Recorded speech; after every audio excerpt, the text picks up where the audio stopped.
gostaria, senhor presidente, de tratar deste tema sobre, como diz o título, a crise política e seus desdobramentos num momento menos adverso, pois vivemos agora, deputado Sérgio Turra, justamente, provavelmente, o pior momento da República Brasileira desde a redemocratização. E o pior não por ser Michel Temer, necessariamente, cuja renúncia, aliás, já pedi aqui nesta tribuna e fui, inclusive, acompanhado neste pedido por tantos outros colegas, nem por ser ele vice de Dilma Rousseff, que sofreu impeachment há pouco mais de um ano e, portanto, junto com ele foi eleita presidente da República e, durante o seu período, contribuiu para que hoje tivéssemos mais de 14 milhões de desempregados, mas principalmente, senhor presidente, porque nós, em um período tão curto de tempo, tão curto mesmo, desde a promulgação da Constituição de 1988, mais uma vez vemos a nossa Carta Magna ser vilipendiada em discursos, em pronunciamentos e mesmo em atitudes. Quero saudar a presença aqui de quem acompanha esta sessão presencialmente e também aqueles que acompanham desde as suas casas. Venho a esta tribuna neste grande expediente, portanto, em um momento muito difícil para todos os brasileiros. Dia após dia, temos sido surpreendidos com novos escândalos envolvendo políticos e também os maiores empresários deste país. Além dos agentes públicos do mais alto escalão escolherem a dedo aqueles empresários que seriam ou serão favorecidos para financiar o irresponsável e criminoso projeto político que nos levou a ter mais de 14 milhões de desempregados, descobrimos também que corruptores e corrompidos continuaram com este mesmo esquema, inclusive quando a Polícia Federal já batia às suas portas. Não havia qualquer freio. A gangue, portanto, senhor presidente, chamo também de máfia, contava com os principais nomes da política brasileira, de Lula a Dilma, de Aécio a Temer, de Eduardo Cunha a Renan Calheiros, Antônio Palocci, Guido Mantega, Fernando Collor, José Sarney, José Serra. Todo mundo já ouviu falar sobre algum deles, tendo, aliás, votado neles ou não. Há uma notícia, porém, que fica clara para todos nós. De uma forma ou de outra, todos os brasileiros, é o que parece pelo noticiário, já votaram em algum bandido.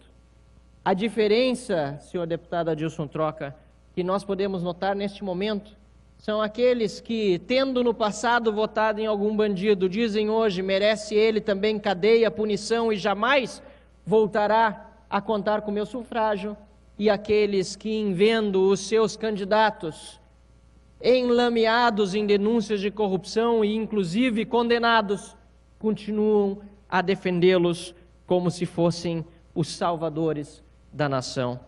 Esta a diferença, caros colegas, que neste momento precisamos deixar bem clara entre aqueles que têm bandidos de estimação e que, portanto, não contribuem para uma melhora do nosso sistema político e aqueles que defendem sejam punidos todos, independentemente dentro de dos partidos políticos em que se encontram.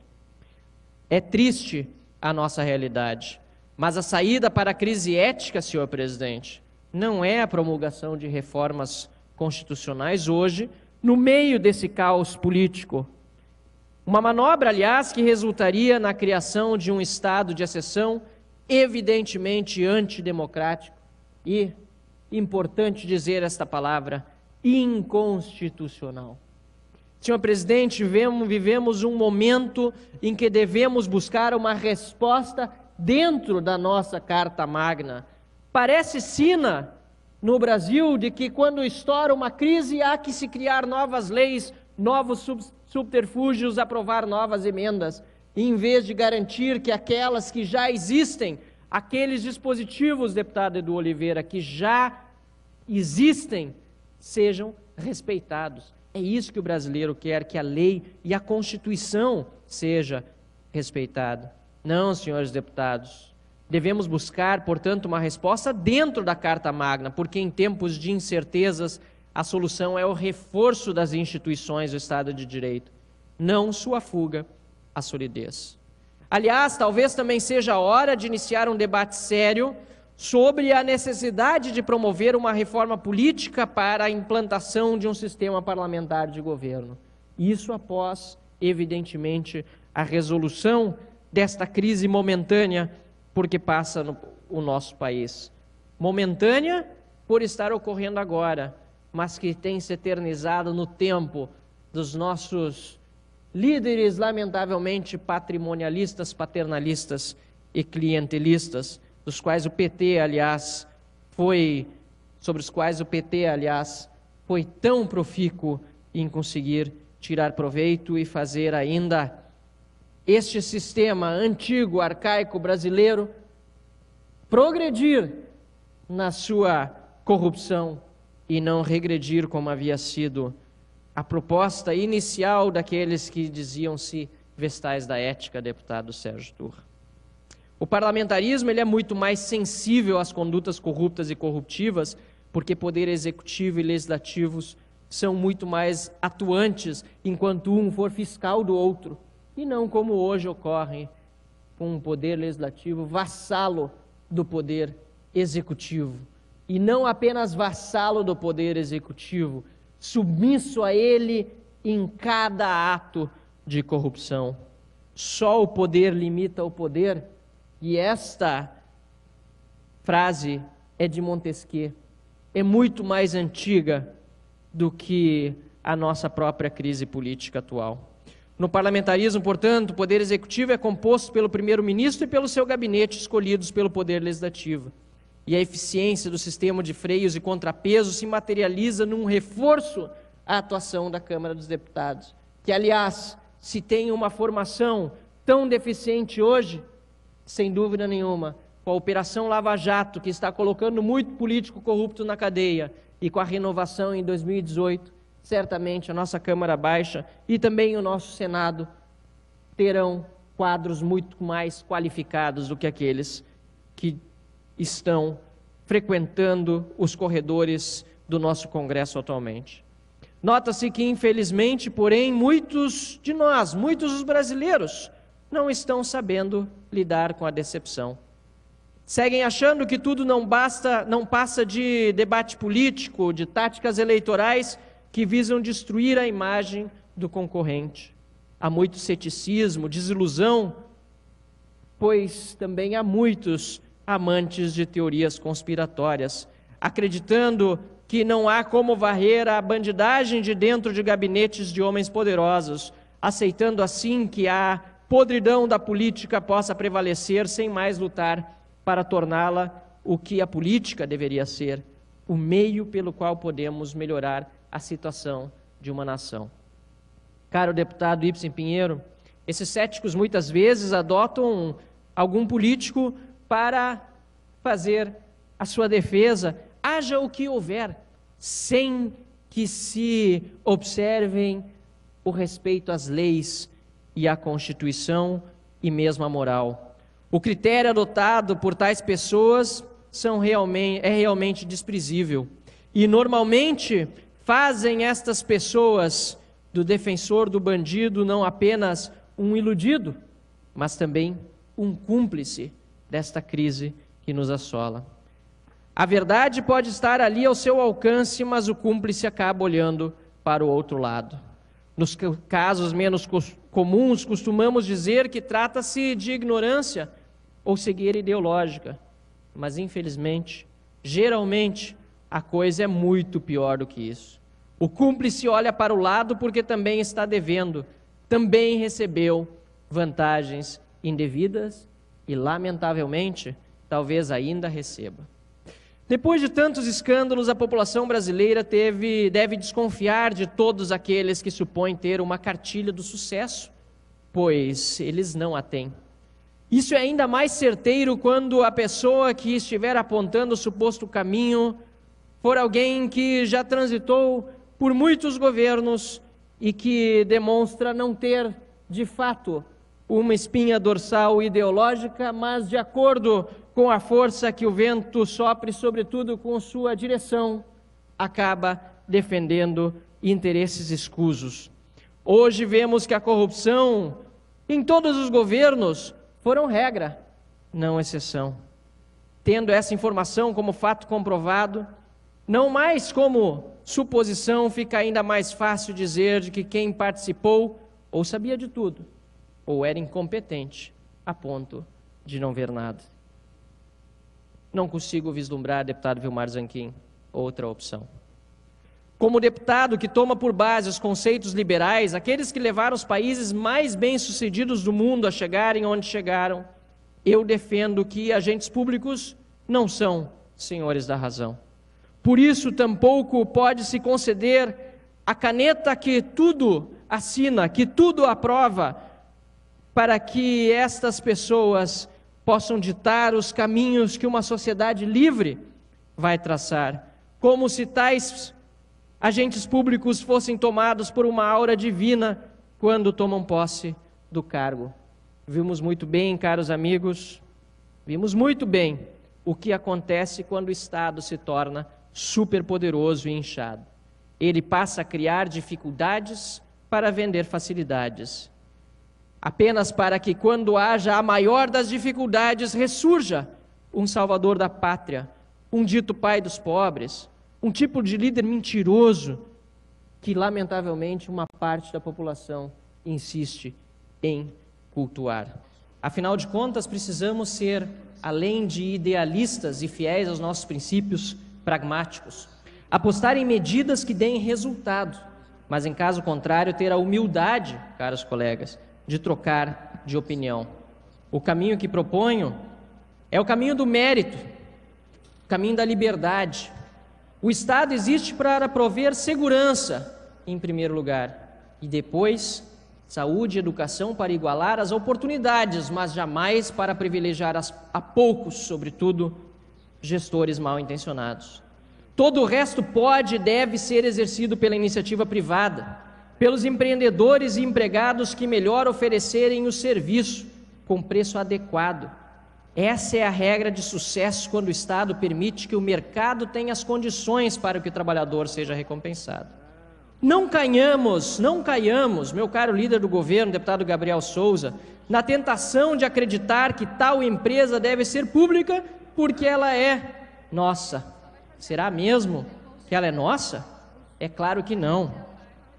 Nossa, do povo, talvez porque o povo paga por ela, isso é verdade. Mas quem toma as decisões são políticos que quase sempre indicam apadrinhados para ganharem salários fora da realidade de mercado e que não possuem qualquer compromisso com o resultado real da operação. Isso quando não amontoam os quadros da empresa apenas como cabos eleitorais. Infelizmente, a Sina no Brasil passa a só nos darmos conta de que tais empresas não são necessárias, deputado Sérgio Turra, quando elas se tornam insolventes, quando elas de fato quebram, quando levam à breca um Estado inteiro, como lamentavelmente hoje vemos é o caso do próprio Rio Grande do Sul. Nós precisamos reformar as instituições. É certo que outras reformas são muito importantes. A reforma trabalhista, nem se fala, para dar liberdade tanto para o empregador como para o empregado. Hoje vivemos presos a uma legislação antiquada, a uma legislação dos anos 40, a uma legislação baseada na Carta del Lavoro de Mussolini, ditador fascista. E, lamentavelmente, setores retrógrados, golpistas, não permitem sequer que haja uma discussão saudável em torno do tema. Da mesma forma, a reforma previdenciária. Falo aqui como jovem de 31 anos, que fala com muitos jovens e muitos jovens mais jovens que eu, que não têm a menor esperança de um dia se aposentarem pelo INSS. O INSS para esta geração é uma ilusão. O problema da discussão da necessária reforma da Previdência é que talvez o governo, que agora, diria eu, em termos parlamentaristas, está demissionário, não teve a sensibilidade com os iludidos, com aquelas pessoas que contribuíram muitos anos e que agora esperam uma recompensa que político nenhum jamais poderia ter prometido. Não com os déficits subsequentes que temos, anuais que temos. Estamos cobrindo o furo da Previdência para tentar saldar a dívida com os iludidos, com dinheiro que deveria ser utilizado em outras áreas, pago pelo pagador de impostos. E o que é mais imoral, deputado Ibsen Pinheiro? Cobrimos o déficit, ou pagamos prioritariamente com esse déficit anual, com esse dinheiro que já não tínhamos pelas contribuições feitas, uma casta de poucos privilegiados. Talvez aí, o maior erro na condução das reformas do governo demissionário de Michel Temer. Não ter focado, de um lado, em garantir sensivelmente, com sensibilidade, aqueles que durante muitos anos contribuíram, de que não seriam tão amargamente prejudicados, pois não há como pagar as recompensas que políticos ao longo dos anos prometeram, e tampouco ter focado naqueles, inclusive dentre a classe política, que são verdadeiros privilegiados e que não mereceriam, sem dúvida nenhuma, as babilônias que recebem como aposentadoria às custas dos mais pobres. Portanto, senhor presidente, meus caros colegas deputados, nós precisamos pensar o Brasil que nós queremos também daqui para frente. Não ceder a oportunismos e a casuísmos. Manter os princípios que fizeram todas as nações desenvolvidas e realmente ricas prosperarem. Não tenho dúvidas de que eleições diretas neste momento é golpe. Sobretudo quando vemos quem está propondo, quem quebrou o nosso país. Nós precisamos fazer respeitar a Constituição. A única forma que eu veria de não ser golpe eleições é se fossem gerais. Como, aliás, com Vossa Excelência, inclusive, discuti ainda em 2015 o tema. Eleições gerais, que todos renunciassem aos seus cargos e novas eleições fossem chamadas em todo o país. Talvez só não para o nível local que acabou de ocorrer eleições. No entanto, em 2015 não foi o caso de Dilma renunciar e convocar eleições gerais. Poderia ter renunciado a ela, Temer, todos os senadores, deputados federais e mesmo estaduais. Agora, certamente há um ano, não quererão eles largar o osso. Querem sim aplicar, na verdade, um golpe no cidadão brasileiro. Concordo integralmente que precisamos de uma reforma muito mais ampla, inclusive constitucional. Quem sabe a convocação, deputado Enio Bassi, de uma Assembleia Nacional Constituinte junto com as eleições de 2018. Inclusive, que nesta Assembleia Nacional Constituinte só possam participar cidadãos brasileiros durante o mandato da Assembleia Nacional Constituinte e depois respeitem um período sabático, talvez de 10 ou 20 anos, para que não incorramos em erros cometidos no passado, em que participa-se de uma Assembleia Constituinte, logo depois é eleito deputado federal, e na hora de fazer as mudanças, pensam-se primeiro nos interesses próprios e não nos verdadeiros interesses da nossa nação. Mas reitero que Vossa Excelência, deputada Luísa Glasman, foi muito feliz em falar da oportunidade do debate. E é isso que tanto falta faz, creio eu, no nosso país. Tanta falta faz porque, infelizmente, nos últimos anos, vivemos um cenário político de agressão mútua. Nós sabemos quem espalhava o ódio e quem chamavam aqueles que defendiam a Constituição de golpistas. Quem estimulou a cisânia entre a população brasileira. Quem coordenou o maior esquema de corrupção, deputado Thiago Simon, já existente na história do Brasil. São os mesmos, deputado Glasman, que lamentavelmente não querem debate nenhum. Lamentavelmente, do início ao fim desse discurso, não se fazem presente no plenário para, quem sabe, darem a sua opinião no microfone de à parte. Quem sabe dizerem por que pensam diferente, não têm condições, porque o seu pensamento é o mesmo. Quanto pior, melhor. Aquilo que for bom para nós, pensam essas pessoas, é o que nós vamos defender, não interessa o quanto o país vir-se prejudicado. E é por isso, deputado Troca, que lamento profundamente a ausência neste debate democrático sobre a crise política e seus desdobramentos. Sinal, deputado Sérgio Thor, sinal de que quando trazemos aqui a proposição de falar sem paixões exacerbadas, mas simplesmente com foco no conteúdo, na racionalidade e, sobretudo, nas nossas instituições, baseado naquilo que diz a nossa Carta Magna, ausentam-se do debate. Afinal, inclusive, quando aprovada a nossa Constituição, votaram contra. Votaram contra. PT, a extrema esquerda, votou contra a Constituição da República Federativa do Brasil. E é por isso que não tem, lamentavelmente, condições, também por isso, deputado Thiago Simão, de participar de um debate em alto nível sobre o futuro da nossa nação. Precisamos agora, portanto, esquecer velhas brigas, esquecer cisâneas artificialmente criados pelos inimigos da nação, para passar a pensar de verdade o Brasil. Precisamos saber muito bem o que defendemos, para não repetirmos erros que historicamente fazem o nosso país seguir patinando, ficando para trás, quando o mundo inteiro sabe que basta o mínimo de organização política, fidelidade a princípios e ideias verdadeiramente vitoriosas para que nós alcancemos lugar de destaque. No entanto, e aqui concluo, eu tenho esperança no meu país. Eu tenho esperança nas ideias que deram certo.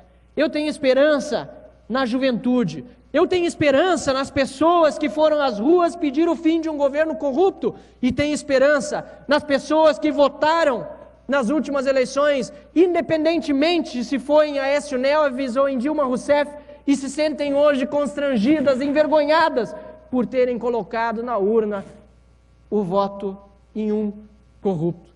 Eu tenho esperança em pessoas que não têm bandidos de estimação e por isso, deputado Sérgio Thor, tenho esperança no nosso país. Vamos superar essa crise política, vamos superar todas essas adversidades com base naquilo que de fato deu certo, naquilo que acreditamos, que é menos Estado, e não é Estado mínimo ou Estado máximo, deputado Ibsen Pinheiro, muito bem colocado, porque o Estado máximo no limite leva a totalitarianismos, e o Estado mínimo no limite leva a anarquismos. Se passa essa discussão entre Estado presente e Estado ausente. Não é mínimo ou máximo, é presente onde deveria existir, ausente onde não deveria estar. É nisso que precisamos pensar, porque nós, de fato, queremos um Brasil melhor para cada brasileiro, não para a própria agremiação política, não unicamente para nós mesmos, mas para cada cidadão brasileiro, trabalhador, honrado e que acredita que esta pátria amada, entre outras mil, é o Brasil. É ela que nós devemos respeitar, admirar, defender e amar. Muito obrigado, senhor presidente.